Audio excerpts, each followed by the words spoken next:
Yeah, how's it any different than being a leader of a company and starting a business if you have one or two or 100 or 300 people following you? One of the leadership principles, they always say, like, don't ask of others what you're not willing to do yourself. And it's like, man, if we're saying that as adults and saying that to each other, and our minds supposedly are developed, how is that not applied as an adult, as a mom or a dad?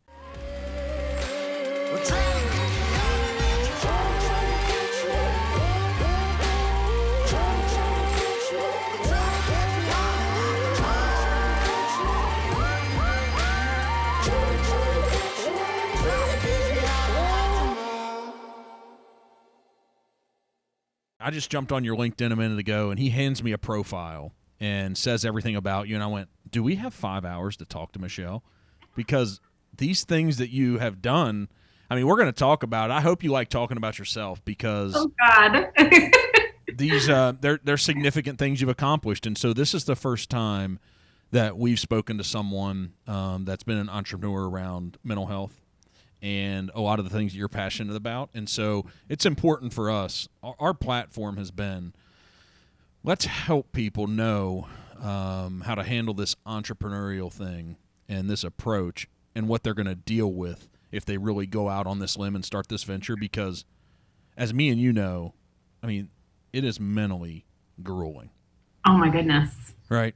It's fraught with failure. It's fraught with danger and fear. And so I'm excited to talk to you for me and my own mental health. And to see if there's a lot of stuff here that can probably help others and see what your passion is and talk about the book that you've written and all your experience. And I love this idea too, that you spent so much time in corporate America. Oh my goodness. Right. And, we spoke to someone yesterday. He had been in really high management levels at GE for probably about 20 years, GE Aviation, GE Healthcare, running huge businesses. And 2 years ago, he, 40-something years old, went out on his own. Yep. And so he said, he reflected and said, the best time to plant a tree, 10 years ago, wherever that saying came. Yeah. Second best times now. And he said at 29 or 30, he felt that he was mentally prepared. He had learned enough, but he just didn't have the gumption to do it until then. So, Michelle, am I correct in saying this? Michelle Dickinson. Yes. You can't mess up that name. You can. Right? There are so many things you've accomplished and that you've done in life, and I think it's just special to talk to people about it. So I have this huge list of things, but what I want to lead off with first is to say, how important is passion in this purpose that you have? Everything. Because there are days when you want to quit. There are days when you're just too tired to move forward, but it's your passion that pulls you forward. So what about that? Where's that come from? That passion that you have or that people have? Where's that? Yeah, I mean, for me, it was growing up with a mother who had bipolar disorder. It was experiencing depression for myself. It was building an employee resource group for mental health in my corporate environment. It was just the reaction I got from people when they heard my story, the difference I could make through my storytelling and the concern I have for other people's suffering. So it's all of that. It's all of that. That the two most important days of your life, right? The day you're born, the day you figure out why. And I think it wasn't until I figured out the why that I got really connected to what's next, So what is the why?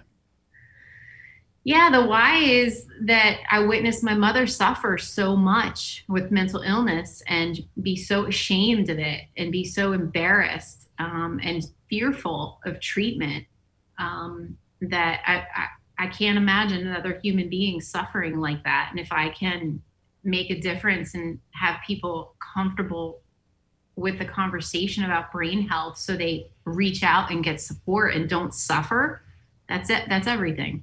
So could you have gotten to this place of passion and even capable of doing what you're doing without obviously going through a lot of pain yourself from being a part of that? Yeah, I was people always complimented me and said, you were able to make lemonade out of lemons because your mom, and my mom was very abusive. But if I didn't experience that, I wouldn't have had the level of compassion that I had and the drive to want to do more. Like I had to feel that. And then, oh, fast forward in my 40s when I get diagnosed with depression myself and I sort of get the lens of her world, like I had to have experienced that despair to say, this is no way to live. And if you had to choose to live it over again, you wouldn't choose. You wouldn't make that choice, even if you knew, like, hey, I got to go through that to get to here. Like, you wouldn't choose to go through that, would you? I think I might, because honestly, because I think that to have your why so clear and to have the passion within you to drive forward, that is so important than being in neutral and being like, so what about what you're doing in the world, and so that's what's at stake. What's the biggest perspective? So when we talk about people with mental health, so much of it's hidden, right? Totally. And I bet when you went through your depression, however long it was or how deep it was, a lot of people probably didn't know you were dealing with it. Did they? True. A lot of people did not, but then I also was open about it because I wanted to lead by example, and I openly talked about it. I was like, I'm diagnosed with depression. How'd that feel? Because there's a stigma attached to that you're trying to help people. How'd that feel? Like, go through the mental process of that. Oh my goodness. Well, so you have to get that I was working at a Fortune 50 company and we were shifting the culture in the workplace. So we had the highest level of the company saying we're going to be a stigma-free environment. We had at the grassroots level employees building an employee resource group to normalize the conversation, right? Mm-hmm. So for me, it was like, well, I'm building this thing and I'm diagnosed with depression. I got to go first. I got to be the one to say, hey, I'm that person. I'm trying to do my job, live my life, and I have been diagnosed with depression. So I was like, I'm going to go first. I'm going to go. Where did you find the confidence? Where did you find the confidence in that? Because was there fear there? Because, it takes a lot of courage to overcome fear. Yeah, there was fear, but then I was like, I'm in a supportive organization. I'm in a supportive organization. If and I'm a leader in this group for others around me to see. And I went and I was like, that's it. I'm going to tell my boss. And I told my boss, and well, that's a whole other story, but it did take a lot. I bet. And I bet there were some people that probably didn't support it. I bet there were. I don't know. Yeah, it was really frustrating for me. I mean, I'll tell you the story real quick. Yeah. For me, so at the time I had two bosses, and I told my first boss who I was interacting with the most, and it was met sort of with this lukewarm reaction. And I was like, all right, well, at least I told her, at least I had the courage to tell her. And then 6 months later, I sit down and I'm in my performance review. I had always been a top performer, right? And I sit there and I go, okay. And she's like, well, you did not meet expectations this year. I go, really? And she goes, no, you just didn't. She's like, you didn't make the mark. This is what you're supposed to do, blah, blah, blah. I go, okay, great. Then she says to me, you just didn't bring your bubbly, upbeat self to work every day. And I was like, oh my goodness, you are the problem. So how can companies, do you even think from corporate America, do you think they know that they're not helping people? I don't want to go in blanket statement that, I think that when you break it down, people are human beings and they're officers of an organization. That woman that said that to me was clearly not self-aware and not empathetic. And I would venture to even say she wasn't even compassionate for herself. So when you boil it down, it's self-awareness, self-compassion. And if you can't have that for yourself, you cannot extend it to another human being. So that's where the biggest disconnect is. So you have an organization I was in, highest level, saying we're going to be stigma-free, employees marching forward to create change. But then you have this middle line manager, the face of the organization to your people, who just don't get it. And that's what you're trying to impact and help, correct? I am. I'm trying to really get in there and say we need to have more heart-centered leadership, empathy, compassion, trust, rapport, so people don't have to hide the fact that they're navigating a mental illness. So what do companies to entrepreneurs, whether it's a company of 10, because there's a lot of mental stress and anguish there, how can you help them? If there's not a program or something set up and you understand this, what do companies need to do? Well, the first thing they need to do is recognize that now during this pandemic, 1 in 3 Americans are dealing with depression or anxiety. 1 in 3. So when they do the math, they need to recognize that a third of their population has either depression or anxiety right now because of the impact this pandemic is having. And once they get that, then they realize they need to be doing more than just handing them the 800 number and looking the other way. So what I do is I'm the one that goes in there and says, let me tell you my story with mental health. Let me humanize it for you. Let me have you realize it's okay to not be okay. And let me give you some of the well-being tips and the things that I did to help myself before you hit crisis. Do you have a call to action for them in this process, or are you just trying to educate them to bring them up to a level to hopefully they have a compassionate, caring heart? Hopefully they have an organization that has that baseline, and then do you have a call to action specifically? Well, there's a lot that organizations can be doing to shift their culture so that they're stigma-free and more compassionate. So yeah, I would charge every leader that it's good for your bottom line to have more heart-centered, compassionate people in your organization, because you're going to get the most out of your employees, and your employees are going to feel more loyal to an organization that really cares. It's about culture, right? Totally is about culture. Yeah, I think if everybody talks about it, every company says they care, but if you really have an organization and a culture that truly puts people first across all planes, not just employees above clients, not clients above, like everyone. Right. Like we're supposed to be serving everyone. Like if this company matters and it's worth anything, right, it's to help people live a better life. Mm-hmm. So I'm wondering if companies don't have that in their culture, if the proper leaders aren't there, can they change quick enough to help this, or is this just going to be a generational grind? No, there's so much that can be done. I mean, it's so funny because you're not doomed. There's so many easy little things that companies can do. Like take one of your senior leaders and have them tell one on themselves. 10 years ago when I was going through this transition, I was dealing with major anxiety. Let me tell you my story. And then boom, you've created a senior leader telling that story, making it okay to even talk about it. It makes it safe, doesn't it? I mean, yeah, it makes it safe. So like there are some really simple things companies can start to do to really cultivate an open dialogue and more understanding for mental health. So it sounds like conversation is a lot of it. I mean, at the end of the day, we talk about how important communication is in life at all levels. That's what we usually see, in the company that I run and am responsible for. When there's a problem anywhere, if I go back to the origin, it was a communication problem. Like that's what I find in that communication is you weren't willing to have the conversation, didn't know how to. That's what we've experienced. I don't know what you feel about that.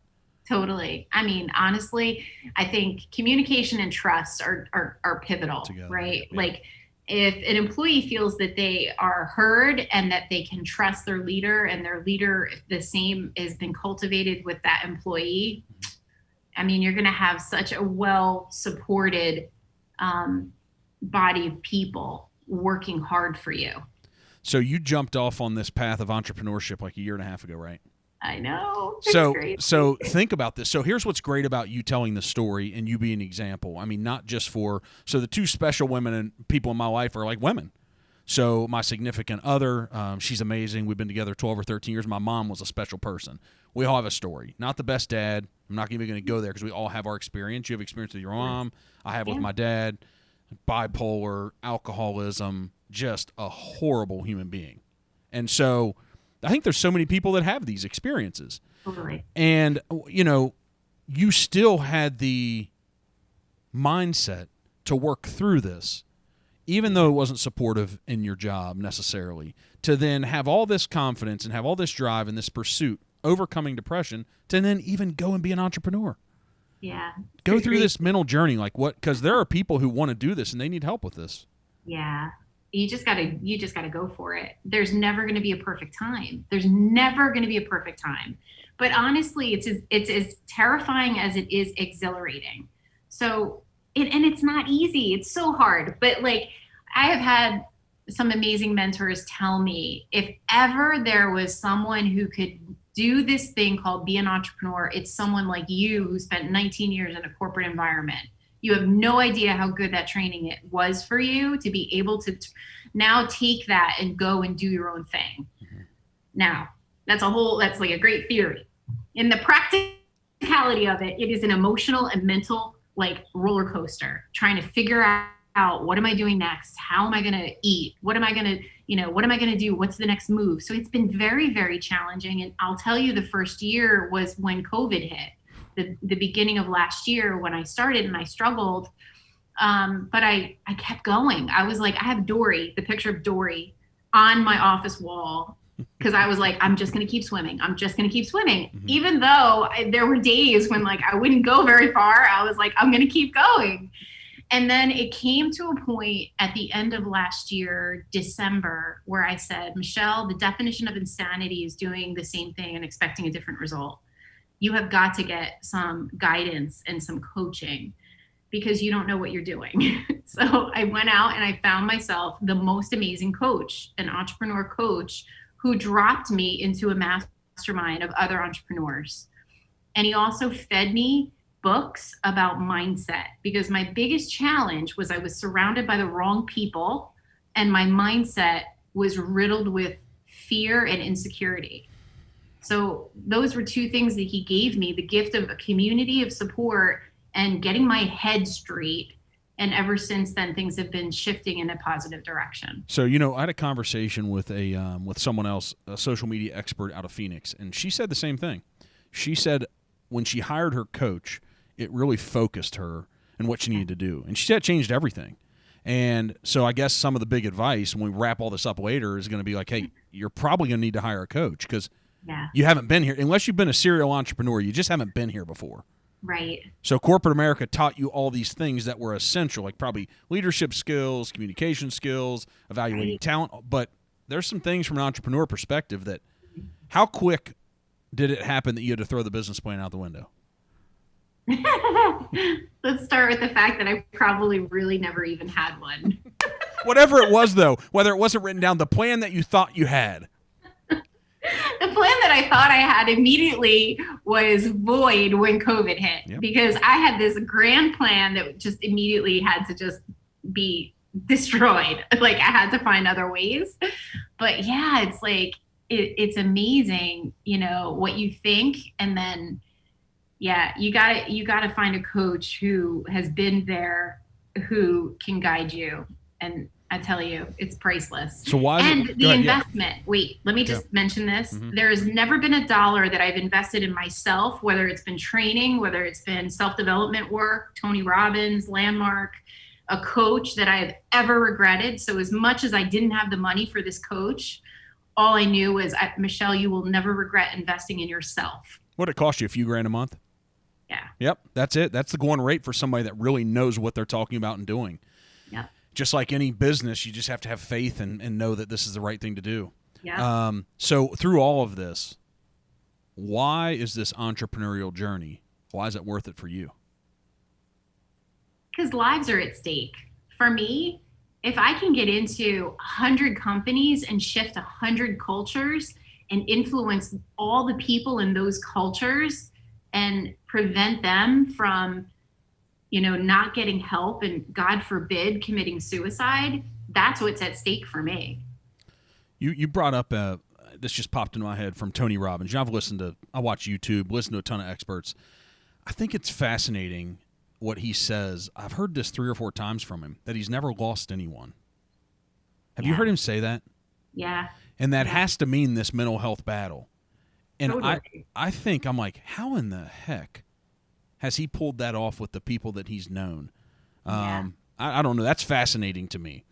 So there has to be an art and an expertise to helping people. And here's what we don't know. Maybe he had some things in his past, right? That he totally did. He tells about it, about how he was beaten and how he was poor. And he probably dealt with the same sorts of things. Yeah. And he pulled himself up. Yep. Yeah. So this book that you wrote, tell us about this. When did this happen?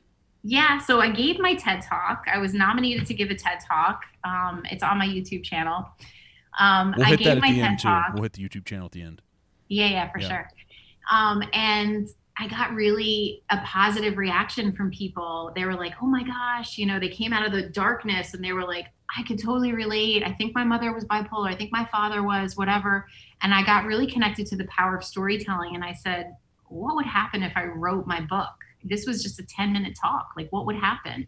So I put pen to paper, and over 4 years, I wrote my memoir to really humanize the experience and take people through the journey of what it was like as a little girl, as a teenager, as a young adult, to care for someone who was so mentally ill and just so sick and incredibly abusive. What did it do for you in writing the memoir, which became the book?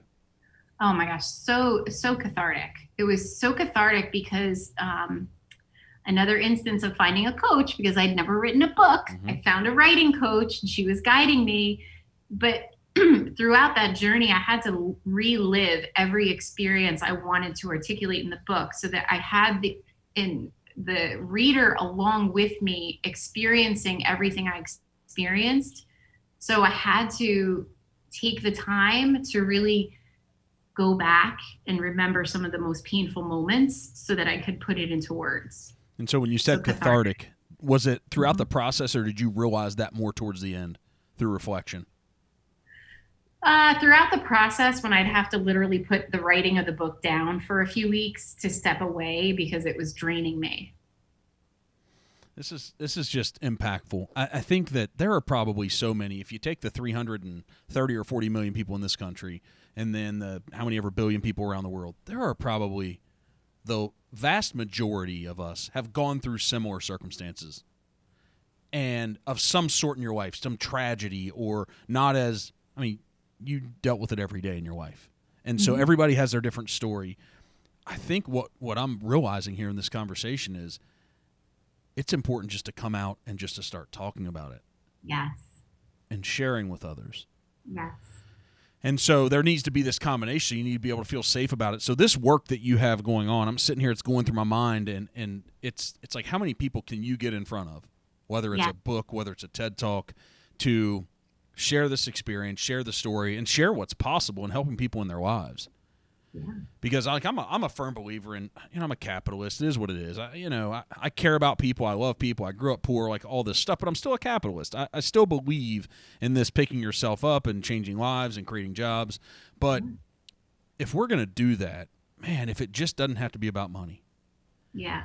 If it can really be about, I just got finished with some of our top performers in the company and sitting down for 30 minutes and going live on our Facebook and having a conversation. What's it feel like to be number one? And the story of their lives and how that's changed, so many people can be helped. And so what Michelle needs to do is she needs to find more Michelles. Right? So you got to be the coach now. How do you become the Michelle to others? To find other people in this passion? Because if you could find another 30 or 40 of you could probably impact the whole stinking country. Well, I tell you, I get to meet some of the most amazing mental health advocates just through my work. I mean, I interviewed this wonderful woman today. I have my own show, who's 26 years old and has navigated mental health, and she's created her own company to bring care packages to people navigating mental illness, so we can show love and support to people who are suffering instead of looking the other way.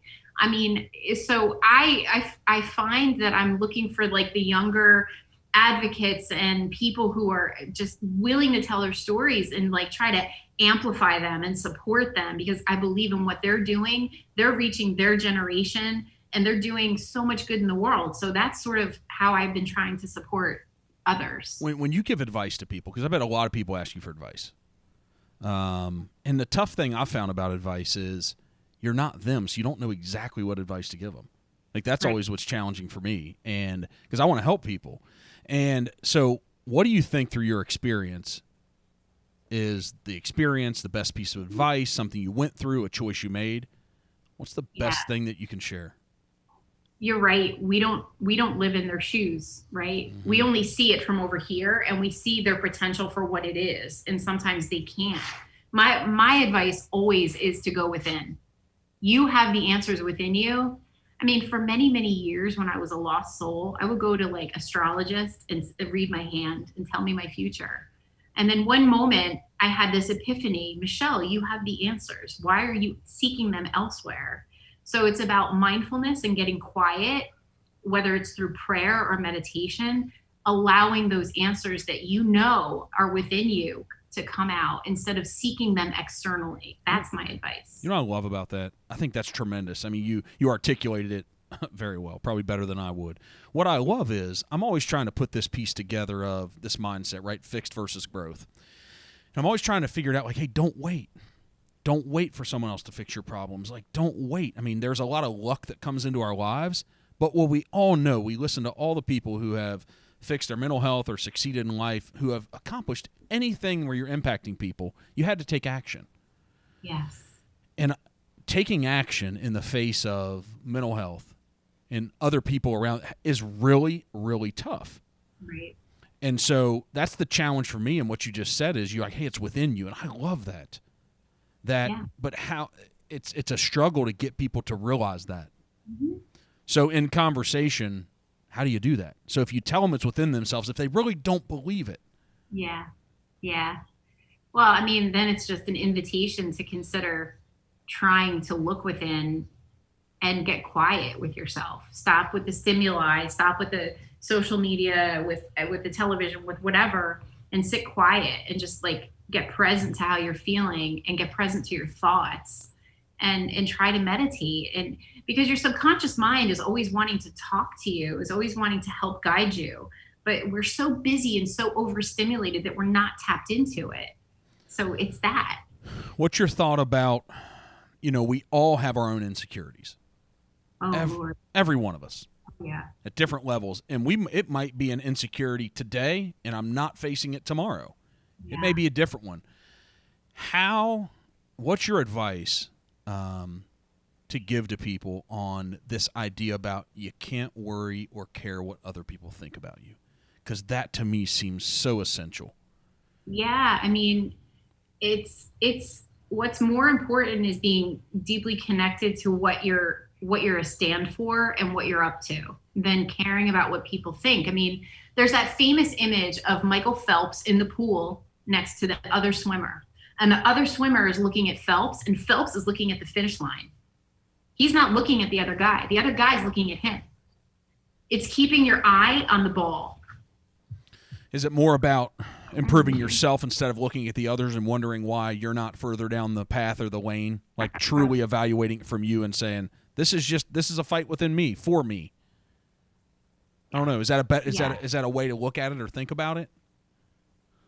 Yeah, I mean, I think it's also not denying that you're dealing with insecurities, because like imposter syndrome, however you want to dress it up and put lipstick on it, it's all these little insecurities, and it's having the confidence to go in the direction of your dreams and not waver, because there are opinions all day long. And if I stop to look at other people doing what I do, I would immediately become insecure and go, I am so not good enough to be. Who do I think I am to be doing this? Yeah. But you have to recognize that not everybody's going to resonate with everybody, and that you're here to serve, and you're here to serve a unique population. So one of your passions, I think, were mental health for youth, right? Yeah. And impacting them. And so if there's one thing, I just reflect, I don't have any kids myself, but nieces and nephews, and a lot of our people that work for the company, tons of kids, and they're our family. And if there's one thing I could go back in myself and in others and for adolescents and early teens is so I give them a shot of confidence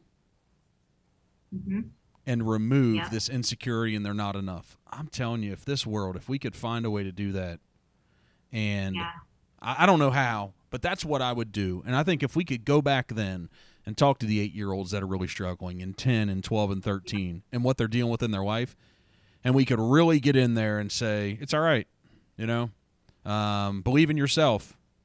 Don't worry about the next person. You've had way more experience at it, but just from my own personal experience, if I could give them a shot of confidence and belief in themselves, that's what I would do. Yeah, I mean, comparison is a thief of joy. But the problem is this thing, right? Every kid has it. Every kid is on it. And we're always constantly comparing. And adults, we're constantly comparing. So I think that for kids, I just interviewed a wonderful woman who's responsible for counseling in my high school. and we had a great conversation. And one of the things that she shared, she's a therapist, so I want to share this with the parents out there. Kids are looking at what you're doing more than what you're hearing, what you're saying.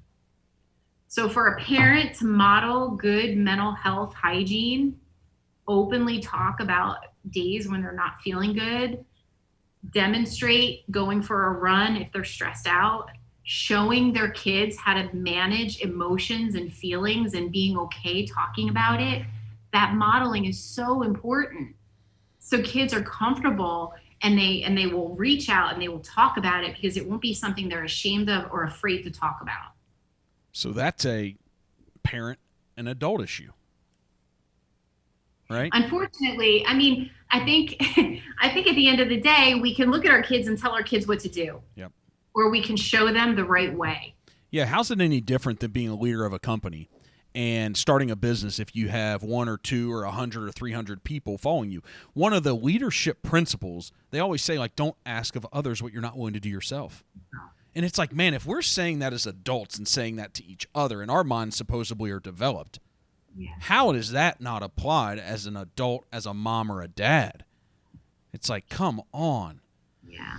I don't know. That's a really tough. So I don't get into details about the personal life too much, but, you know, my significant other, she's an administrator in primary education. Yeah. And so I don't hear the names attached to the things, but I hear the experiences and stories. And almost every single one of these go back to, almost every one is, this is a parent problem. Yeah.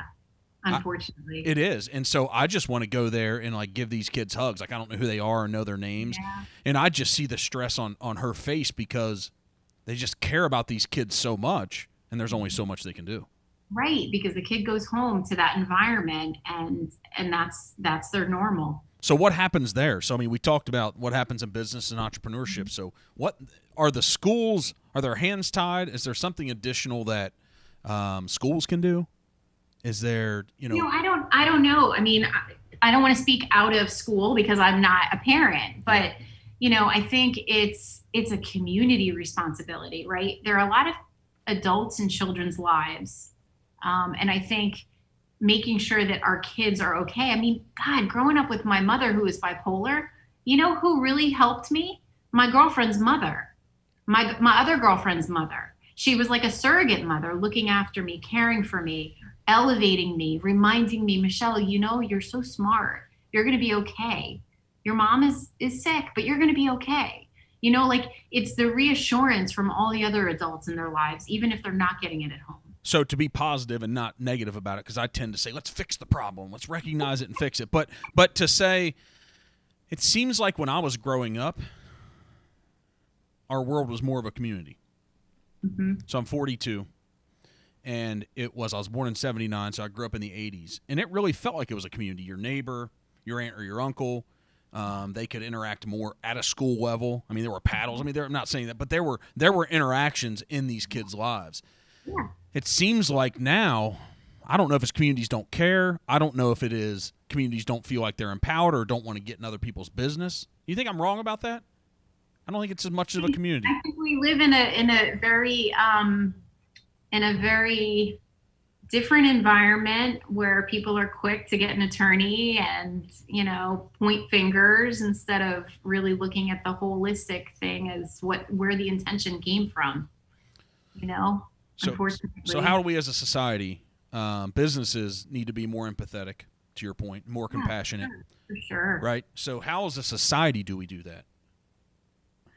Well, I think it has to start at home. It has to start with ourselves, right? So as I mentioned with my former boss, I can unpack that now and say, here's a woman that probably wasn't self-aware, wasn't self-compassionate, and was not capable of extending compassion to me, right? So it starts with self-awareness. It starts within. You can all day long say we need to do this, this, and this, but until people become more aware and conscientious of how they show up and how they are affecting other people's lives, that's the fundamental issue.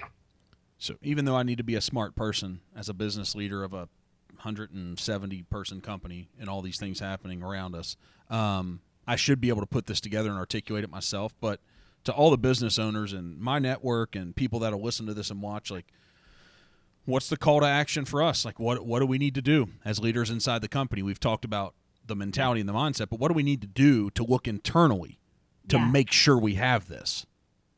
Well, I think you have to recognize the environment we're living in right now. Like I said before, 1 in 3 Americans are suffering with anxiety or depression. So it's the perfect opportunity to really start to look and see how your people are doing. Fundamentally, how are your people faring during this experience? They might have spouses that lost jobs. They may have lost loved ones to death due to suicide.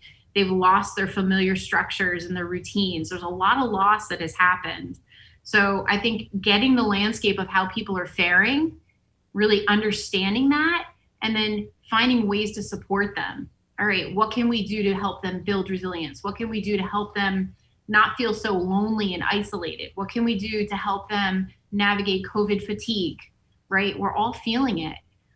So I think it's an open dialogue, right? Making it okay to not be okay. Like, holy crap, 1 in 3. If you sit on a team of 6 people, do the math. Yep. Like, you're not all okay. Yep.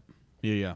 And you know what this can do? I think out of the toughest times, what I've found from being an entrepreneur for 15 or 16 years, you don't know where the growth and the improvement's going to come, but there are lessons to be learned through all these things. And maybe this is going to make us better and move the needle of this compassion and caring, even once we're through COVID, whenever this happens, the variants, and whenever this thing happens, whatever the new normal or old normal is, there's going to be other things continually in people's lives that maybe are hidden that we don't even know about, that aren't as public right now. Right. I think this can make us better. And I think it can too. I'm very optimistic because the way that we've had to work during the pandemic is, you're coming into my home. I'm having a Zoom call with you. Managers are going into their employees' homes. They're seeing their dogs. They're seeing their children. It's become a much more intimate relationship, which can build better rapport, cultivate more trust, seeing an employee as a human being before they're an employee number. That's a beautiful thing. 100%.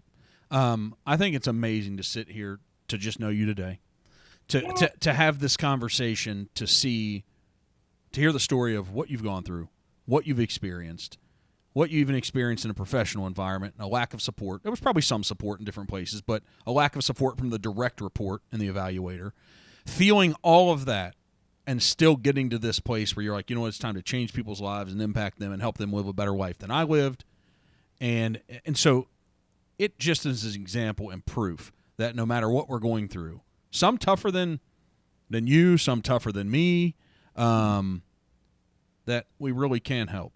We can be fixed ourselves, and that we can really go out here and help people and care for them. And my fundamental belief is that's their purpose for businesses. Like, we're going to make money.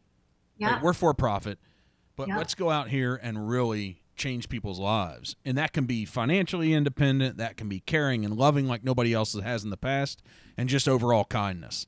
And it can happen because, I'm an aggressive, driven, self-accountability, make stuff happen, don't sit back and wait, but I care inside of that. Yeah. And to prop people up, and all these things can be accomplished. We got to get you like on the national TED Talk forum. So where was your TED Talk? Was it in Jersey or New York? It was in my company. We had a TEDx platform, and it's on my YouTube channel actually.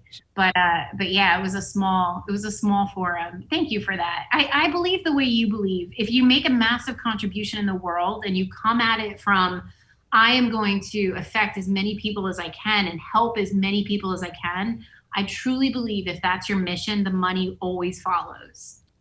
Listen, I'm not supposed to be here.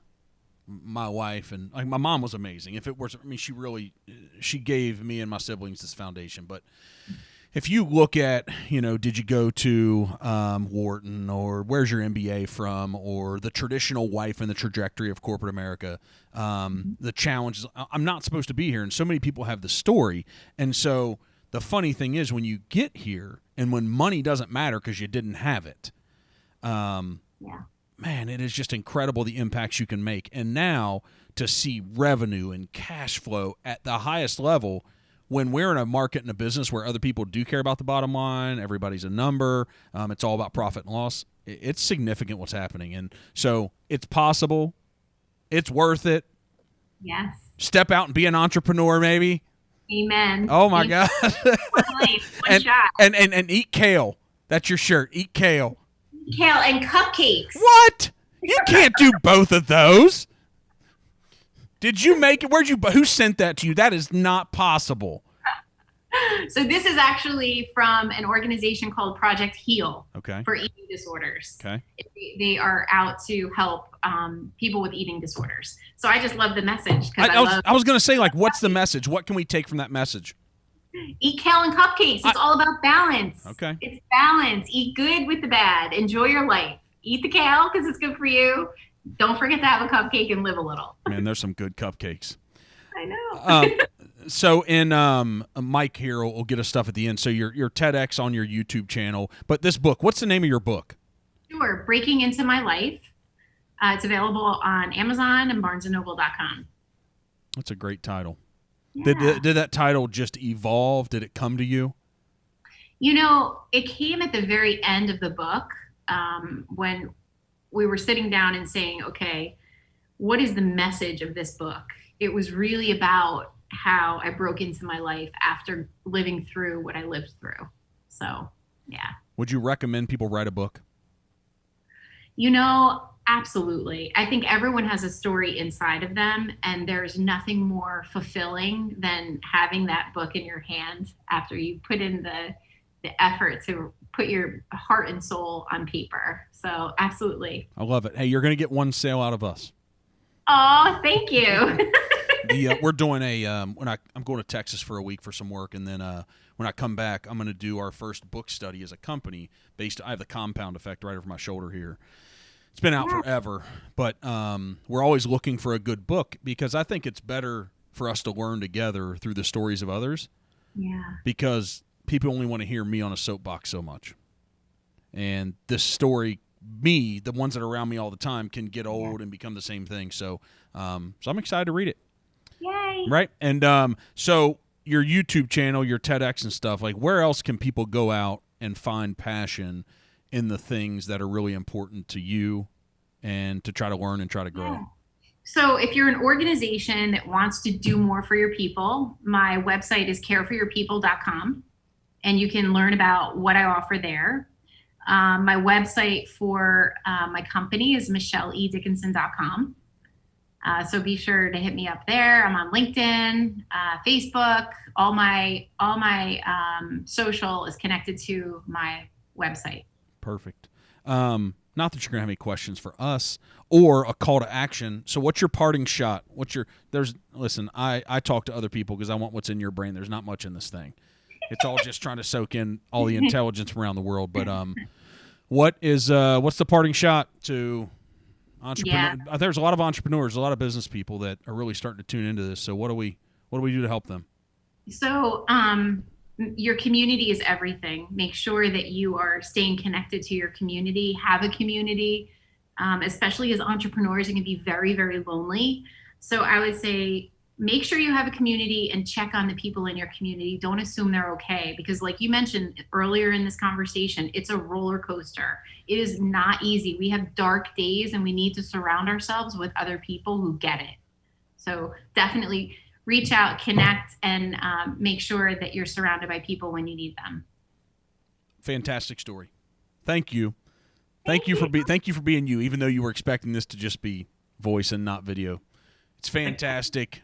Great presentation. But thank you for being you, and I'm looking forward to following you. So are there any big things coming up in the next 6 to 12 months? What is on the forefront for Michelle? What's happening? What's going to happen? A continuation? So I just released my 6 programs for the corporate space. So I have my resilience program to offer, COVID fatigue program. I have a loneliness program. I have unblurring the lines between work and home.